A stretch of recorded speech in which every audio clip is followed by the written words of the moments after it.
Hey everyone, it's Carissa Wiley here for Pinkfresh Studio. Thanks for joining me today. Today I am sharing this adorable pair of cards that features the new Cheerful Blossoms product suite. This product suite includes a stamp set that's available as well as a press plate. There are a couple of additional sentiments available in the stamp set. There's also a coordinating die and a stencil set. And I just like to point out to you that oftentimes the packaging of the stencil set can be really helpful in determining which layers of the stencil color which parts of the image. So I'm actually going to be using the press plate today and doing a little hot foiling, but keep in mind, these press plates are also compatible with the Better Press letterpress system, so you can do that if you choose, or you can use them for kind of a blind embossing technique. Now I've placed my press plate on my Glimmer platform and allowed that to heat up, and then I set the timer button. Once the timer was done, I removed my platform from the base of my Glimmer hot foil system. I placed my foil with the pretty side down, and then I added my cardstock and my thin shim and spacer pad that come with the Glimmer hot foil system, and then I'm running that through my die cut machine, and you're gonna see I have a beautifully foiled image here of all of these adorable blossoms. I'm using my favorite foil today, and that is the champagne foil from Spellbinders. If you don't have a Glimmer hot foil system or a Better Press system, I recommend choosing the Cheerful Blossoms stamp set instead and using a little gold embossing powder. Next up, I have the Basic Sentiments press plate set. This new product suite includes not only press plates, but there are some coordinating shadow and word dies available, as well as a stamp set. So there's lots of options where you can create this same look with other products within the product suite. So I'm adding 3 of the sentiments here on my Glimmer hot foil platform, allowing that to heat up. I did press the timer button, and once the timer was complete, I removed the platform from the base, moved it over to my Platinum 6 platform, and then I'm placing the hot foil with the pretty side down, my favorite cardstock for foiling, and then I have my thin shim and spacer pad that I'm placing on top and running that through my die cut machine. Now I like to show you that part in real time because you can see I'm not rushed when I do this. There's plenty of time to get a hot foiled image without having to rush through the placement of the foil and the cardstock and the shims. So now that I have my beautiful hot foiled blossoms, I'm going to go ahead and bring in a grip mat and start positioning my stencils and doing a little ink blending.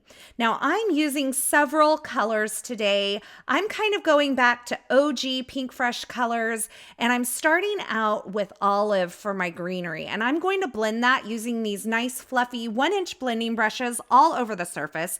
And then I'm going to take a 1/2-inch blending brush, and I'm using Evergreen here to add a little depth to the base of the leaves of this stencil. Now I have sped up this ink blending portion, but I have left all of the ink blending in so you can see my process here. I wanted you to be able to see all of the colors that I'm using and the size brush for each kind of area. I think that a brush size really does matter when you're covering large areas like this one here. I like to use a larger brush, but when I'm going in to add depth and shading to smaller portions of the stencil, I like the control that the 1/2-inch blending brush gives me. So on this particular stencil, I started out with the Candy Violet color, which is this beautiful purple color. And now I'm bringing in bubblegum, and I'm just adding some accents of the bubblegum to portions of these florals. Notice that I switched over to a smaller blending brush, so I have a little more control over where I'm placing the color when I'm adding that contrasting color. Now for the next stencil, I'm using Sparkling Rose. Now these areas on this stencil aren't super large, so I went ahead and just stayed with a 1/2-inch blending brush here.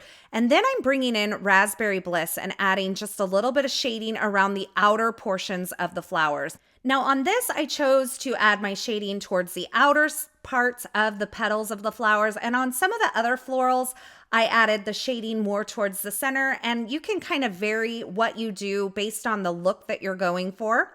For this final floral stencil, I'm using a mixture of apricot and marigold, And you'll notice that these are from two different color families, but that's okay. You can mix colors between color families. Now the final stencil does the center portion of each of these florals, and I wanted to pick something that was neutral that would work with all of the colors. So I grabbed dough and I blended the centers using that nice neutral brown ink.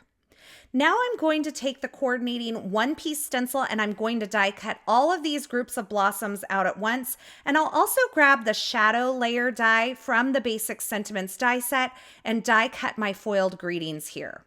Now, one thing I love about this coordinating Basic Sentiments die set is that it includes the shadow layer, but it also includes the actual word sentiment. So you can use these just as die cuts, or you can use that shadow layer in coordination with the press plate set and the stamp set. So I brought in my little heart dish here, which was a gift during one of the Pinkfresh Studio events earlier this year, and I'm using that to hold all of my various little pieces once I have them die cut. I've placed that thanks sentiment off to the side, and now I'm lining up the shadow layer for the hugs and the hello, and I'll run this through my die cut machine and I'll have 3 hot foiled sentiments ready to go. Now I didn't use all of the sentiments in today's cards because I'm only creating 2 cards, but I think while I have my hot foil system out, I might as well create an extra sentiment or 2. So once I have all of my elements foiled and blended and die cut, I'm going to start arranging my florals around this hello sentiment. I kind of want the hello sentiment to be the center focal point of my card kind of imagery here. So I'm just arranging a few of the florals around that. And once I figure out what I want to do, then I will start adhering them together.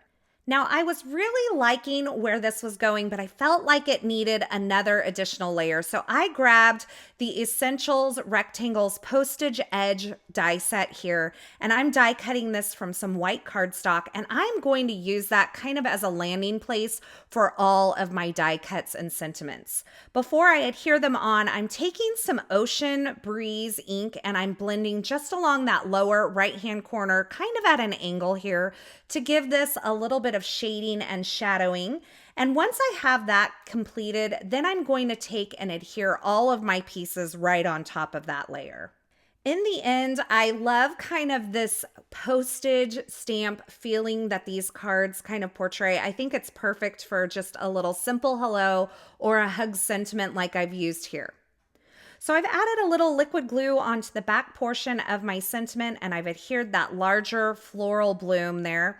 And for this little one, I kind of just held it in place where I wanted it and then tucked the nozzle of my glue bottle behind that to adhere it. And for this yellow bloom, I'm adding that onto the top of the grouping with a little bit of foam adhesive. Now, I knew that this was looking perfect, but I'm the kind of girl that likes a little dimension, so I flipped this over and added some foam adhesive to the back of this grouping. And then I'll remove all of the backers from the foam adhesive that I placed on the back, and I'll position this in the lower right-hand corner of my little postage edge piece that I've created. Notice that I'm using my reverse grip tweezers. That kind of helps keep my hand out of the way and allows me to get the perfect positioning for this little layered die cut grouping.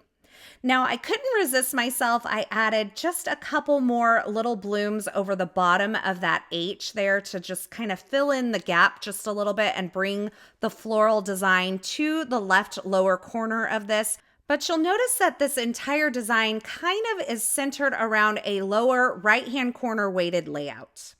Now, I really love the look of this, but I felt like it needed something a little more, like an additional layer or something. But rather than add some more bulk, I'm going to take some extra wide masking tape and lay it at an angle across the bottom of my card base. And then I'm bringing in the Ocean Breeze ink and blending right along the edge of that masking tape. And I want to make sure that I kind of create this hard line between the cardstock that's above it and the cardstock that's below. So I'm making sure that I add the heaviest amount of ink towards that masking paper line and kind of softening it up as I blend towards the bottom. Now, I'm not going for a perfect blend here. I'm just adding some color, and you're going to see that it creates this fun diagonal illusion of an additional layer across my card base. Now, I did this step on both of today's cards, and both of them are very similar. I'm going to show you the difference between card number 1 and card number 2 here in just a bit. But before I do that, I'm going to add this postage edge piece in the lower right-hand corner using some foam adhesive. And I'll just position that onto the card base, and that kind of completes card number 1, a fun postage floral design. It kind of reminds me of the Floral Forever stamps that they come out with once a year. Now for the second card, I did a little bit of ink blending with Tidal Pond along the bottom of this hug sentiment. And to be honest with you, I put this aside and I wasn't loving it. And so I thought I wasn't going to use it in today's cards at all. But once it kind of dried back and I had another look at it, I thought I can use that. But it really felt a little bit harsh along this white and blended bottom. And so I'm bringing in the Ocean Breeze ink again, and I'm blending that lightly towards the top to kind of soften the transition between that Tidal Pond at the bottom and the upper part of this die cut. And that is when I fell in love with this. In fact, I think card number 2 is actually my favorite. I don't know which one you like more, the ink blended hugs version or the more clean and simple hello version. Be sure to let me know in the comments below which of these 2 cards is your favorite. So once I have all of my pieces assembled, once again, I'm taking this postage piece that I've created and adding it onto my card base in that kind of lower right-hand corner using a little bit of foam adhesive. Now, I contemplated not adding any embellishments to these cards at all, but in the end, I did add a few embellishments, just some clear drops here using a little bit of liquid glue and my dual-tipped embellishment tool to add them onto my cards. And that finishes off 2 cards today featuring the Cheerful Blossoms product suite along with the Basic Sentiments product suite. I love how these cards turned out. And honestly, I probably had enough blossoms that I could have created a third card using that hot foiled thanks sentiment, but I ran out of time to create today, so I had to stop with just the 2. Keep in mind, if you don't have the tools to do hot foiling, you can create very similar cards using some gold embossing powder and the Cheerful Blossoms stamp set, as well as the Basic Sentiment stamp set. Now, as always, I will have links to the featured products used in these projects in the YouTube description below, so if you're looking for something in particular, be sure you check there. Be sure to leave me a comment below and let me know, are you team ink blended hugs card or are you team clean and simple hello card? I can't wait to hear what you think. As always, I want to say thank you so much for stopping by and hanging out with me today. I hope you enjoyed these projects and I hope you enjoyed this video. If you did, be sure to give this video a thumbs up and don't forget to subscribe and turn on the notifications here so you don't miss any of the fabulous card making, paper crafting, and live streams shared. As always, I'm so glad you're here. Thanks for stopping by, and until next time, I hope you have a fabulous day.